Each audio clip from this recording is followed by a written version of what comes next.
tinggal di daerah pepohonan, Ya. itu artinya fix Oh. kualitas udara bakal bagus ya. Oh. Itu salah. Kalau di N2.5 itu tidak dapat difiltrasi oleh pohon. Apa yang terjadi? Jadi pasienku yang batuk-batuk itu biasanya saya minta ronsen Pak. Nah, kita pada posisi tuberkulosis yang re-emerging, COVID endemi, nggak hilang. Polusi udara, climate change dan lain-lain itu mempercepat kemampuan mereka adaptasi terhadap itu. Apakah manusia bisa lebih cepat soal itu?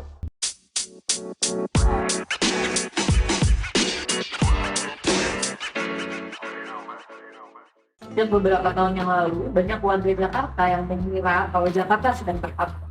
Padahal rasanya ini sangat mustahil, mengingat Jakarta lokasinya dekat dengan pesisir dan jauh dari pegunungan. Ya bener banget nih sobat lingkungan. Ini sebenarnya bukan kabut, tapi polusi udara. Sejak beberapa tahun yang lalu juga, Jakarta kerap kali menempati posisi pertama sebagai kota dengan udara cembur dan terkotor di seluruh dunia. Bahkan pada tanggal 20 Agustus beberapa hari yang lalu, Jakarta menempati posisi 1 dengan indeks kualitas udara 191 dan PM2,5 konsentrasinya 15 kali lipat dari yang seharusnya ditetapkan oleh WHO. Warga pun udah mulai dekat-dekat nih dan sadar kalau ini sebenarnya masalah yang sangat berbeda. Tapi alih-alih memitigasi masalah ini, para pemangku kebijakan dari pemerintah malah memberikan solusi-solusi yang sepertinya palsu dan terangkap dalam solusi hal pakai. Dari tiup aja udaranya sampai yang besar seperti penindakan PKM. Nah, pertanyaannya nih, apa yang sebenarnya harus kita lakukan dan bagaimana kita bisa mendorong pemerintah untuk mengatasi masalah ini? Halo Sobat Lingkungan, kembali lagi di podcast Ngobrol Lingkungan bersama aku, Christine Valeria. Hari ini kita bakal bahas tentang masalah yang lagi panas-panasnya dan dibahas oleh seluruh masyarakat Indonesia, terutama warga Jakarta dan sekitarnya, yaitu polusi udara di Jakarta. Hari ini tentu saja aku ditemani oleh kemudian narasumber kita yang sangat expert di bidangnya, dan kita bakal mengulik pembahasan tentang polusi udara. Yang pertama boleh kita kenalkan Mas Bondan. Mas Bondan. Kalau Mas Bondan, Mas Bondan ini merupakan campaigner dan Greenpeace Indonesia. Gimana nih kabarnya Mas Bondan? Baik. Baik ya. Masih bertahan menghidup udara yang tidak sehat di Jakarta. Walaupun di rooftop ini kita bisa lihat polusinya di mana-mana, tapi semoga kita tetap semangat ya. Dan Mas Bondan tadi kesini naik apa nih Mas Bondan? Saya mengikuti perintah KLHK ya, suruh mengubah gaya hidup fans-fans. Oke, mantap banget nih. Dari dulu Mas Bondan udah naik sepeda ya, bahkan sebelum kita terbuka. Dan yang kedua kita ditemani oleh Mas Peter dari Nampak Indonesia. Gimana kabarnya Mas? Bagus. Baik ya. Tadi bagus dari kualitas udara. Tetap semangat. Tadi pagi-pagi aku pas jalan ke sini udah dapat notifikasi dari nafas merah semua ya, dan agak deg-degan sebenarnya pas jalan ke sini, tapi semoga kita tetap terus bisa memantau masalah. Dan yang ketiga kita ditemani oleh Dr. Adi Pogeni yang biasa dikenal dengan Dr. Koko dan sebagai Direktur YDN. Halo. Apa kabar? Gimana kabarnya Dok? Sih ya, alhamdulillah. Meskipun ya napasnya nggak kurang lebih. Ya, kayaknya kita semua ngerasain itu dan terbukti dari tempatnya sebelumnya. Oke, langsung aja kita ke pembahasan yang pertama nih. Tanpa berlama-lama, tanpa basa-basi, aku tuh pengen tahu banget sebenarnya kenapa sih Jakarta udaranya bisa seperti ini dan apa sih masalahnya? Mungkin aku bisa lempar langsung ke Mas Bondan. Ya, jadi Jakarta ini kan polusi udara berdasarkan dari Kompas menentukan, ternyata memang polusi udara ini bukan masalah yang baru. Kompas menemukan berita pertama diterbitkan oleh Kompas terbitan Jakarta itu tahun 1971. Artinya masalah udara sudah sangat lama menghadapi orang Jakarta. Karena bahkan jauh di zaman Belanda itu di awal Jakarta dengan kota industri ya. Tapi ternyata kesini makin sini harusnya teknologi makin maju, harusnya udah ada upaya macam-macam dong untuk mencegah itu. Terutama itu sebenarnya untuk mengingatkan pada masyarakat mengenai dampaknya polusi udara pada kesehatan. Di 2010 juga ada sebenarnya viral waktu itu juga mengenai polusi udara, bahkan ada waktu itu spanduk besar selamat datang di kota berpolusi juga di Jakarta. Tapi di 2017 Greenpeace mulai mengingatkan lagi karena kenapa kita mulai mengingatkan? Karena pada saat itu 2017 pemerintah masih menggunakan peraturan mengenai baku mutu udara ambien yang dari tahun 1999. dan peraturan itu merubah tahun 97. Artinya itu peraturan yang sudah lama sekali, dan itu pada saat itu belum ada kewajiban untuk mengukur PM2,5 kualitatif yang berukuran per 30 kelahiran manusia. Jadi masalah ini sebenarnya kenapa? Karena satu, pemerintah belum banyak punya alat ukurnya. Kedua, pemerintah juga belum membuat semacam visi inventory atau source apportionment. Jadi sumber-sumber pencemaran dari mana? Dan yang paling parahnya, ketika digugat 2019 pun oleh warga negara ya, itu bukan yang menerima gugatan, malah melakukan banding bahkan kasasi. Artinya pemerintah sampai saat ini belum mau dibilang salah dalam upaya penanganan pencemaran udara. Jadi nggak mau salah lah intinya ya gitu. Terus selalu disalahkan, makanya masyarakat dong buat gaya hidup, makanya masyarakat dong jangan bukan sampah. Tapi satu sisi pemerintah tidak melakukan banyak hal untuk melindungi masyarakatnya dari sampah. Oke, jadi kalau kita tarik lagi ke belakang, sebenarnya masalah ini sangat pelik dan udah dari tahun 1971. Tapi sampai sekarang udah beberapa dekade masih menghadapi masalah yang sama, makin buruk gitu ya. Aku juga mau tanya nih sama Mas Peter, sebenarnya apa sih yang terjadi dan apakah benar kendaraan bermotor itu yang biasanya dijadikan kambing hitam ya, hal ini adalah sumber masalah utama? Dan sepertinya dari narasi yang disebutkan pemangku kebijakan, kerap kali masyarakat yang jadi salah nih harus pindah ke sini atau berubah gaya hidup gitu. Jadi mungkin kita harus mulai dari kota Jakarta ya. Ya. Dan kalau kita lihat apa yang bisa berdampak kepada kualitas udara, itu ada beberapa hal. Yang pertama itu ada sumber-sumbernya. Nah, kalau kita bilang apa sumber utamanya, sampai kita mengadakan emissions inventory sama menjalankan source apportionment yang benar-benar tepat untuk bukan cuma kota Jakarta.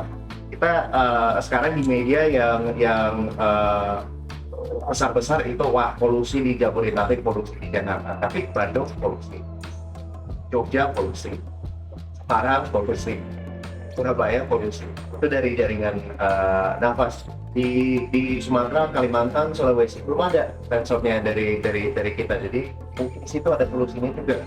Jadi ini bukan masalah Jakarta sentrik ya, ini masalah untuk semua kota-kota urban. Jadi hal-hal yang kita lakukan harus bisa mengatasi lifestyle kita bukan cuma di Jakarta tapi di tempat-tempat kayak gini. Itu yang pertama. Yang kedua, dari sisi kenapa kita harus melakukan source emissions inventory sama source apportionment ini, karena ya sekarang yang besar-besar itu ini ada PLTU, ini ada kendaraan, karena itu adalah sumber di depan mata kita. Kita memikirkan kendaraan, wah itu kontribusinya besar karena kita kena macet dan di situ. Nah, gue nggak bilang itu bukan terbesar, ada kemungkinan seperti itu, tapi dengan menjalankan studi ini kita bisa benar-benar lihat, oke, misalnya Jakarta Utara mungkin penyebab utamanya pelabuhan, kita belum tahu, atau di daerah Bogor mungkin yang pertamanya bukan PLTU tapi pabrik semen yang ada di situ. Jadi sampai kita melakukan ini benar-benar bisa menunjukkan bahwa oke, kontributornya 1, 2, 3 dan persentase kontribusinya sekian. Salah satu hal yang menarik juga adalah kondisi atmosfer sama kondisi meteorologi sama kondisi geografi itu semua pengaruh juga kepada polusi udara. Jadi ini sekarang kita disebut dari BMKG di tahun El Nino, di mana musim kemaraunya lebih panjang. Di musim kemarau kenapa bisa terjadi seperti itu? Karena akhirnya tidak sebanyak musim hujan. Dan kalau angin tidak sebanyak itu, atmosfernya jadi stabil. Jadi semua polusi yang kita memproduksikan numpuk satu tempat. Jadi mungkin dengan adanya info yang sangat sepanas ini, mungkin kita ada kesempatan untuk mengedukasikan semuanya, bukan cuma kita di sini tentang sebesar apa masalah ini dan jangka waktu medium sama long term kita harus melakukan apa. Oke, jadi kalau kita lihat lagi sebenarnya ini masalahnya udah lama banget, dan salah satu yang paling penting adalah data ya, karena seperti ini masih banyak dan berangkat dari asumsi-asumsi nih. Dan juga yang paling penting menurutku sebagai anak daerah juga ya, sebenarnya adalah bagaimana masalah-masalah seperti ini sebenarnya banyak banget di provinsi-provinsi lain itu kan memang nggak ke-highlight, dan kebetulan tahun ini karena kita lagi parah banget di Jakarta dan ter-highlight waktu itu ya. Ini sebenarnya juga kalau kita tarik-tarik urut bisa jadi ke masalah human rights juga ya, hak asasi manusia untuk menghirup udara segar misalnya, dan jangan sampai ini terfokus hanya pada kota-kota besar. Tapi aku pengen tanya nih sebenarnya tentang transboundary air pollution. Itu sering banget dibahas di Twitter dan di sosial media. Sebenarnya apa sih? Dan aku pengen tanya nih, pertanyaan ke Mas Peter juga. Nafas kan belakangan ini dan jadi acuan utama nih, terutama bagi masyarakat Jakarta untuk melihat kondisi udara Jakarta. Termasuk aku sendiri ya, salah satu penggunanya yang tiap pagi dapat notifikasi udaranya sangat buruk. Aku pengen tanya, transboundary pollution itu apa, dan apa sih yang sebenarnya dilakukan oleh Nafas untuk mengedukasi masyarakat? Sebenarnya polusi udara itu nggak nunggu di bordernya kota-kota untuk masuk. Polusi udara ada di mana-mana. Jadi analogi yang paling tepat untuk bisa menjelaskan transboundary pollution itu kita ke restoran yang ada smoking sama non smoking area di dalam. Kalau kita duduk di meja non smoking area, kita pasti kena asap rokok yang datangnya dari situ. Itu namanya transboundary pollution di dalam restoran. Nah itu artinya bukan hanya sumber kehidupan mata, itu yang benar-benar berdampak kepada lingkungan yang kita ada. Aku kasih satu lagi contoh dari luar negeri. Bulan Mei Juni kemarin, kota New York itu kena bakar hutan. Tapi bakar hutannya bukan di New York, tapi itu hutannya cuma ada di Central Park. Itu bakar hutannya di Kanada, yang lebih 2 kilometer dari New York. So dari situ kita sudah ada banyak bukti bahwa transboundary pollution ya itu sesuatu yang terjadi. Polusi udara tidak bawa paspor, ya, tidak bawa KTP, tidak bawa paspor.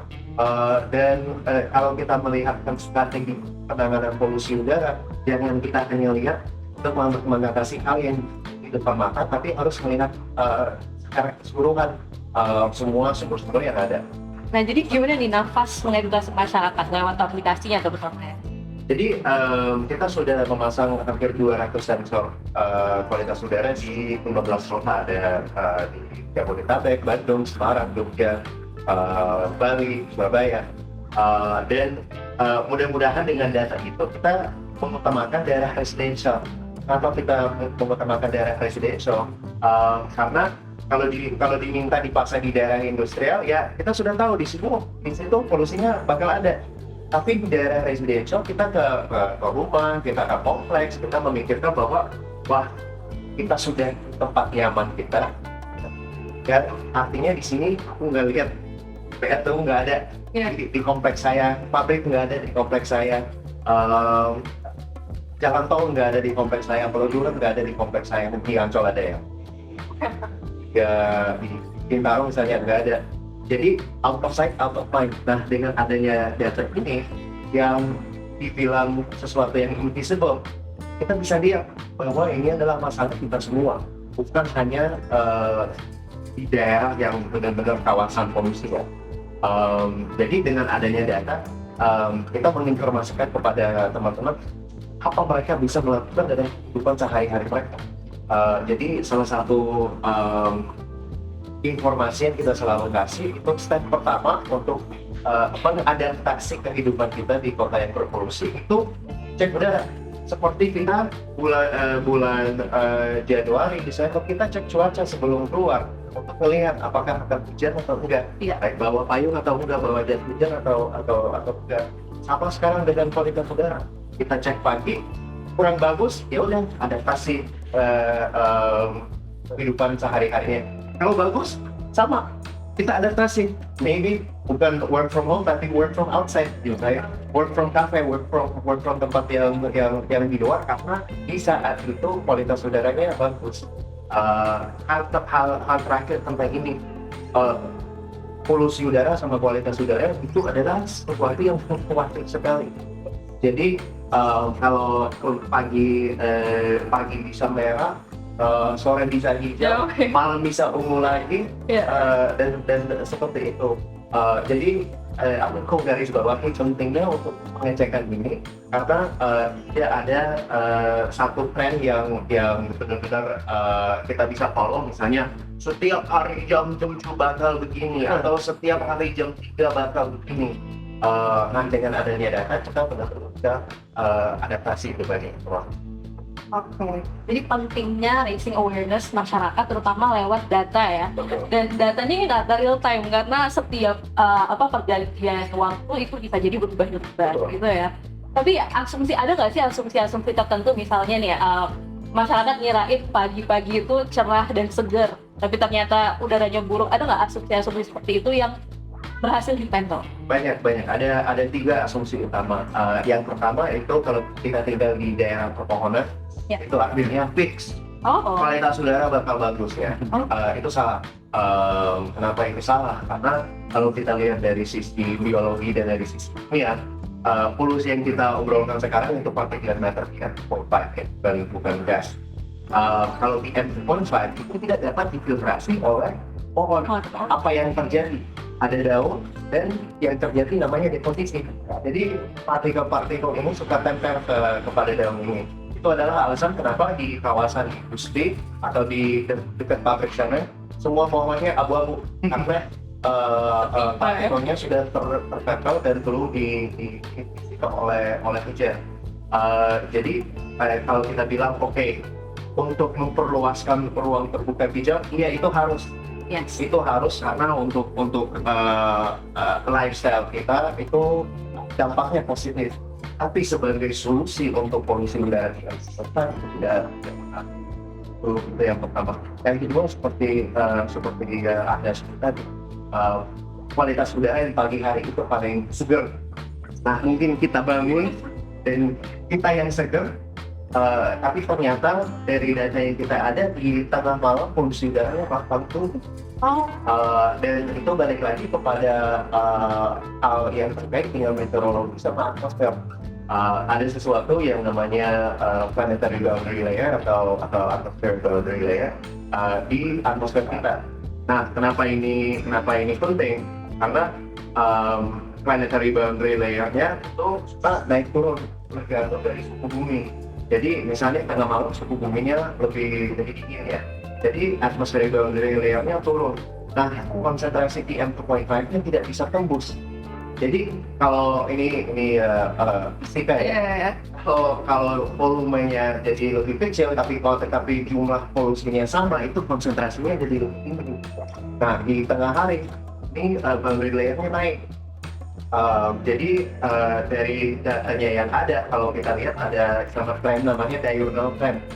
Dan kebanyakan waktu kualitas udara dari sisi konsentrasinya, bukan dari sisi sumbernya, paling bagus itu 4 sore. Karena boundary layer-nya paling tinggi waktu itu. Untuk teman-teman yang sudah lihat di sosial media, ada pesawat yang masuk, di atas ada selimut yang coklat atau abu-abu, di atasnya biru, di bawahnya abu-abu. Itu adalah bisa batas padan. Itu adalah boundary layer ini karena polusinya di bawah nggak bisa tembus. Mau bergeser dulu nih ke Mas Bondan. Tadi lo udah disebutin tentang transboundary air pollution dan pentingnya mengedukasi masyarakat. Tapi sebenarnya pada tahun 2019 kita juga sudah meminta para pemangku kebijakan, terutama Presiden, Gubernur DKI Jakarta, Banten dan Jawa Barat, beserta jajaran Kementerian untuk menyelesaikan permasalahan ini dan mengakui bahwa permasalahan ini benar-benar ada. Pada tahun 2019, Greenpeace bersama dengan Aliansi Masyarakat Sipil dengan Mas Bondan juga ini melakukan citizen lawsuit, dan pada tahun 2021 kita berhasil menang. Tapi dibanding, dan 2022 kita menang lagi, udah 2 kali nih menang. Tapi setahu aku 2023 September terutama, pada 2023 bulan depan, tepatnya di bulan September, kita akan kakak lagi. Mungkin Mas Bondan boleh dijelaskan nih, sebagai orang yang benar-benar berkecimpung dari awal, sebenarnya citizen lawsuit itu apa sih? Dan gimana kita bisa benar-benar mendorong pemerintah bahwa ini adalah masalah yang darurat dan mengambil langkah yang tepat untuk menyelesaikannya daripada atasi lagi-lagi.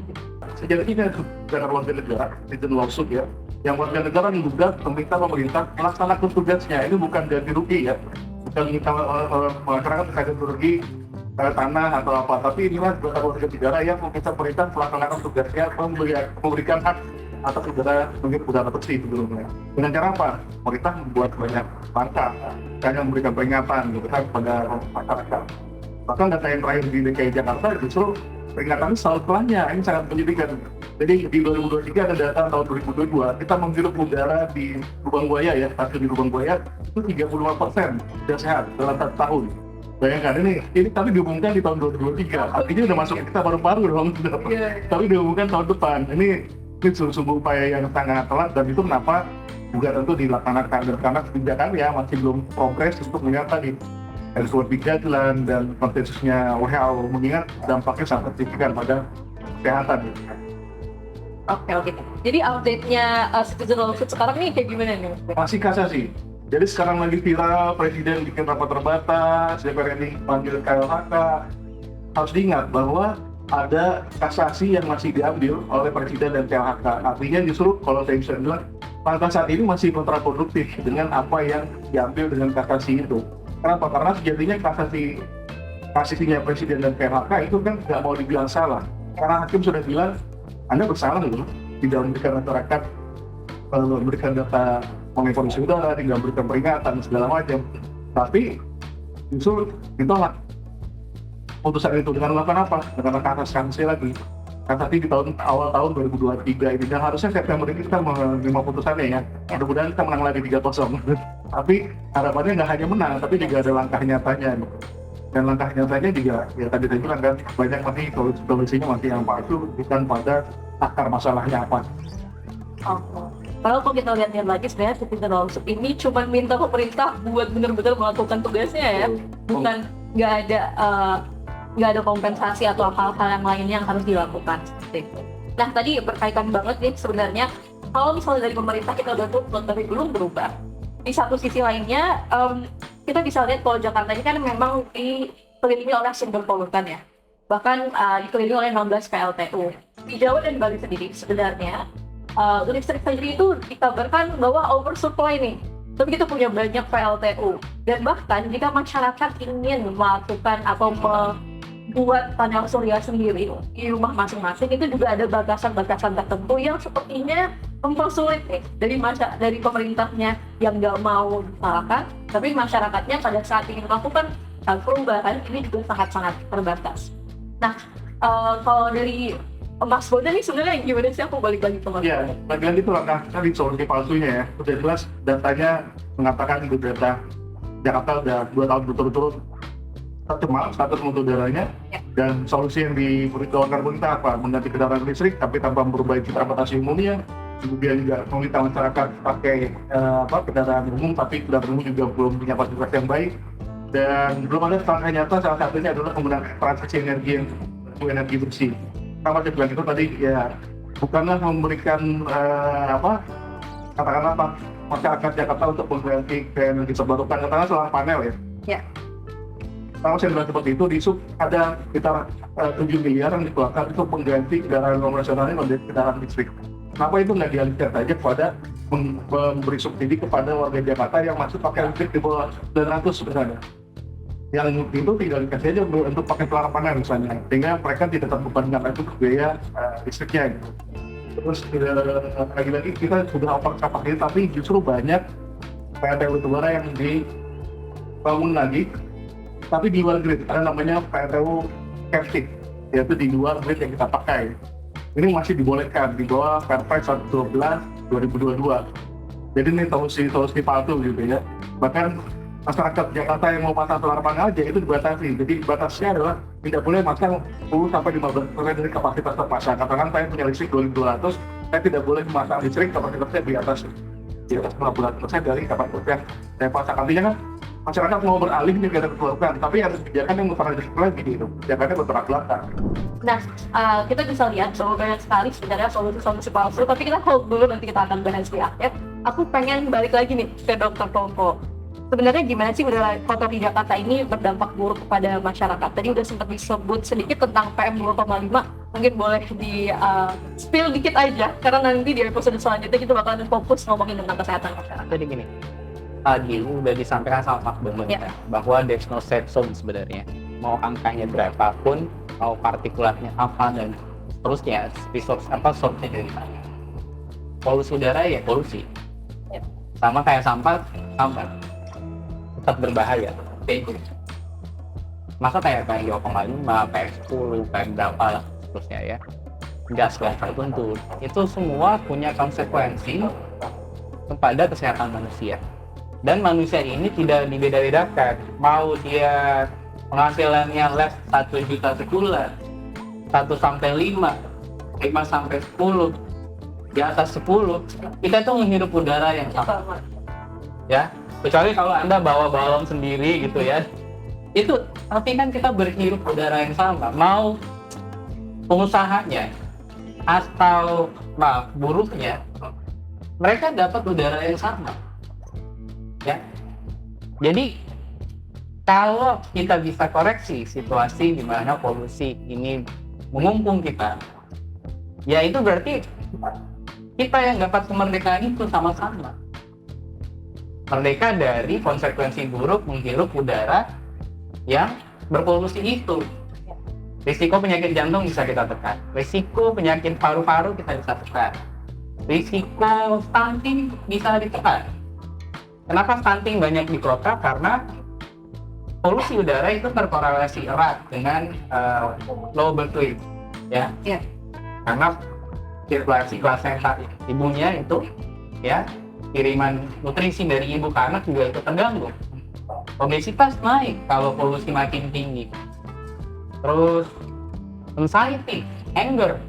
Jadi bukan hanya sisi fisik saja, tapi juga sisi psikis. Nah, kalau kita bisa reverse ini, yang tadinya kualitas udaranya mungkin merah lah ya warnanya atau apa istilah kita begitu, kemudian dia menjadi ini lebih kuning, lebih hijau dan seterusnya, itu blessing untuk jutaan orang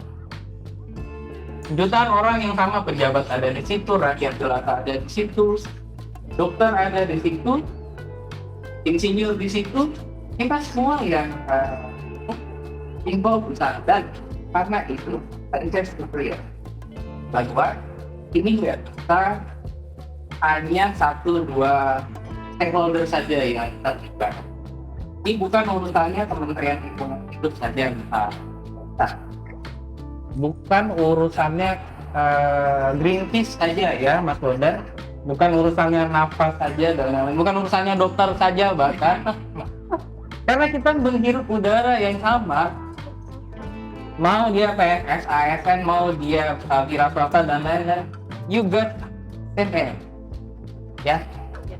Nah dari anjuran WHO, advisory-nya WHO itu kan ada beberapa tahapan tuh Mas Bondan, Mas Tikran. Ada 13 tahap, jadi frame besar, jadi kayak citizen-nya, warganya mau ngapain. 1, pemerintah lokalnya ada anjuran apa, bagaimana mereka provide lingkungannya, rumahnya, housingnya. Terus yang hal-hal yang lebih besar itu dikelola lagi oleh yang punya kekuasaan lebih tinggi. Jadi harus sama-sama, nggak bisa satu orang atau satu pihak ditinggalkan gitu ya dalam pembahasan itu. Karena kalau enggak, nanti dokter kebanyakan pasien. Bukan soal semakin banyak pasien, kami takut akan penata laksanaannya tidak sebaik kalau dia, ini yang sakit batuk-batuk beda lah ya. Kalau jumlah yang ada di klinik kita itu datangnya cuma 10, kalau yang ada 50, itu gimana? Tapi kerasa banget ya sih dok, terutama pada saat bulan Juli Agustus ini udara terburuk kayak sepanjang ya. Jadi pasienku yang batuk-batuk itu biasanya saya minta ronsen Pak. Ya.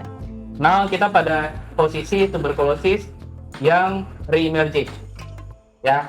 Semoga saya mohon maaf kalau istilahnya mungkin keliru. COVID endemi nggak hilang. Polusi udara, climate change dan lain-lain itu mempercepat kemampuan mereka adaptasi terhadap itu. Apakah manusia bisa lebih cepat soal itu? Begitu minta foto ronsen, loh, ada radang parunya nih. Radang paru kan penyebabnya banyak ya. Bisa polusi, bisa vape, bisa rokok, ya kan? Bisa COVID itu sendiri, bisa sepupunya virus lain, barangkali bisa bakteri.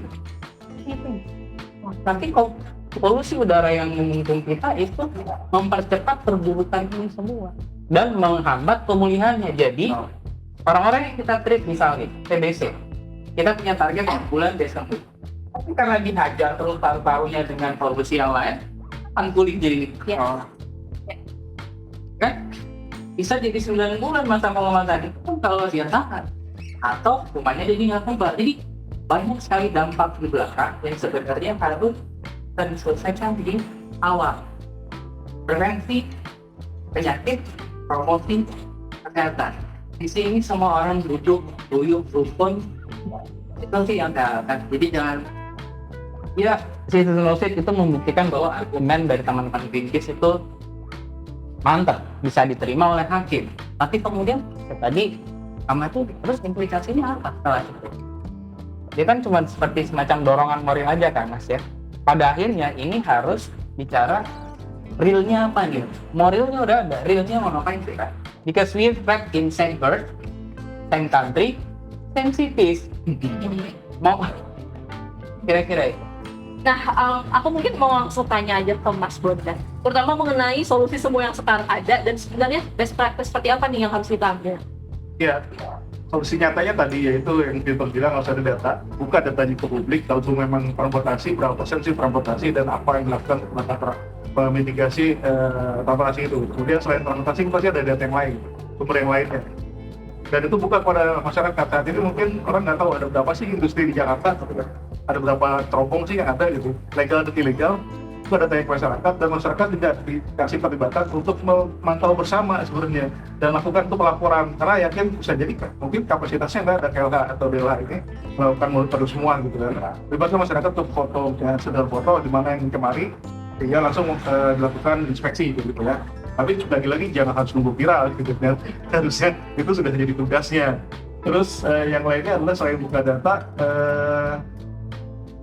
lakukan edukasi kepada masyarakat. Saat ini mungkin bisa jadi masyarakat ya yang bilang mungkin yang punya akses ke nafas bisa donor nafas bisa tahu, bagaimana yang belum tahu gitu. Jangan juga masyarakat lihat masih aman itu kok udaranya gitu. Ya kan masyarakat, Dinas Lingkungan Hidup Tangerang aja mengatakan Tangerang masih aman kok udaranya gitu. Padahal di saat yang bersamaan data di Tangerang Selatan, data LHK menunjukkan tidak sehat konsisten beberapa hari ini. Jadi itu juga ya harapannya satu ya paling penting tidak denial ya pemerintah ya bahwa ini datanya valid dan harus melakukan langkah nyata, dan edukasi kepada masyarakat jangan yang telat, harus ada bikin semacam early warning systemnya, apa yang harus dilakukan masyarakat ketika tidak sehat, bukan membantah lagi datanya. Kemudian yang terakhir adalah bagaimana melibatkan semua pihak. Jadi itu yang paling penting. Jadi nggak bisa Jakarta sendiri, betul, harus ada negara tetangga, provinsi tetangganya, Jawa Barat, Banten juga terlibat. Jadi bisa jadi Jakarta mungkin transportasi ada terutama karena nggak ada industri PLTU batubara misalnya, tapi ada industri yang lainnya. Tapi bisa jadi yang paling besar ada dari luar, misalnya industri dari luar Jakarta. Karena bicara udara kan bisa ada pengaruh dari faktor anginnya nih. Kita punya angin barat, angin timur. Dan itu hanya bergantian aja tuh musimnya nih. Nanti bisa jadi ya yang dari timur masuk ke Jakarta, dari barat juga masuk ke Jakarta, tergantung arah anginnya sebenarnya. Bahkan Jakarta juga menyumbang polutan transportasi keluar Jakarta gitu kan. Ya. Tapi ini kan datanya nggak pernah dibuka ke masyarakat. Orang kayak menyalahkan lagi. Bukan kok ini enggak, tapi bukan dulu pada masyarakat sehingga terbuka transparan gitu ya. Dan kita tahu. Dan ini soal polusi tidak lagi saatnya kita berdebat dan katakan Dr. Koko tadi, saatnya kita butuh tindakan nyata. Lakukan bersama dan lagi-lagi jangan membantah, dan yang paling penting kasasinya dicabut dong. Yang penting kader presiden itu yang membuat Anda merasa kayak nggak mau disalahkan gitu, padahal hakim sudah mengatakan Anda salah. Oke, jadi jangan denial gitu ya. Jadi kita ambil langkah untuk benar-benar berkomitmen menghadapi permasalahan ini.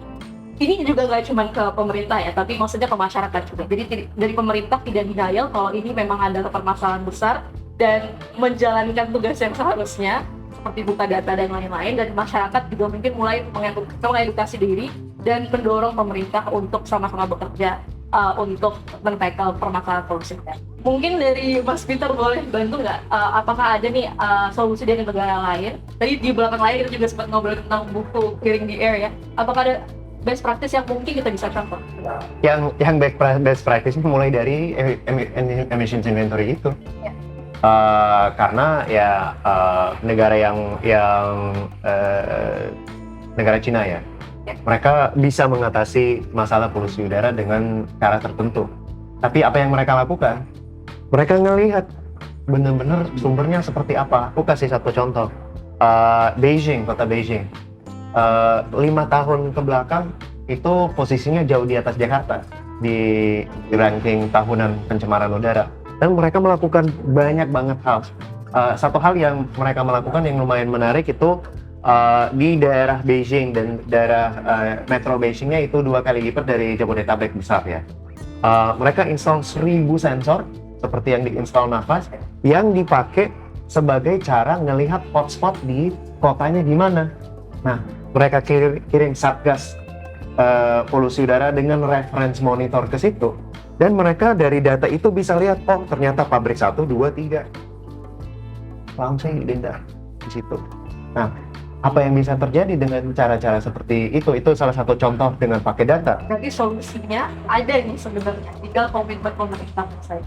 Kembali lagi yang dari awal, komitmen pemerintah adalah hal yang paling penting sebagai kunci dari penyelesaian permasalahan udara. Semoga nanti kedepannya nggak cuma solusi-solusi semua aja.